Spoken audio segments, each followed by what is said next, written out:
Primeiro vamos adicionar um líquido. Em seguida, tome uma xícara de leite de coco gordo. Agora adicione 2 bananas congeladas inteiras, 2 colheres de chá de xarope de bordo ou xarope de milho, 1 colher de chá de baunilha e 1 xícara de gelo. Coloque a tampa, mexa, misturar em alta velocidade por cerca de 30 segundos. Acho que usamos o programa pré-definido de sobremesas congeladas. Depois que tudo estiver totalmente misturado e agora com sorvete de baunilha, retire tudo e coloque em uma forma de pão e você pode colher usando uma espátula adequada ou uma colher de pau. Separe na forma de pão e coloque no freezer enquanto fazermos o próximo. Coloque 1 copo de leite de coco, 2 colheres de chá de bordo, 1 colher de chá de baunilha, 1 banana e meia congelada, 1 xícara de morangos congelados. Da mesma forma que, misture, tampe e misture, vamos colocar em uma forma de pão e espalhe.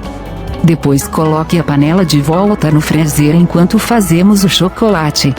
Para fazer um bom creme de chocolate, você vai precisar de meia xícara de leite de coco, 1 banana e meia congelada, 2 colheres de chá de bordo, 1 colher de chá de baunilha, 1/8 de uma xícara de cacau em pó. Na verdade, são 2 colheres de sopa e 1 xícara cheia de gelo. Agora, para este sorvete está mostrando uma técnica muito boa por ter a mão não compactadora no fundo do recipiente perto da base.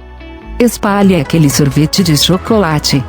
Agora você tem um delicioso sorvete napolitano familiar. Se você quiser, pode servir imediatamente. Você também pode pré-porções. Coloque-os em copos e coloque-os no congelador.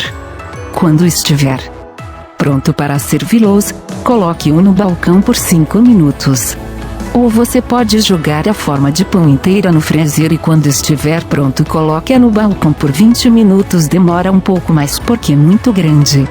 Uma bela receita napolitana de sorvete sem laticínios, sem adição de açúcar e sem glúten. Quer dizer, isso é como uma sobremesa realmente saudável.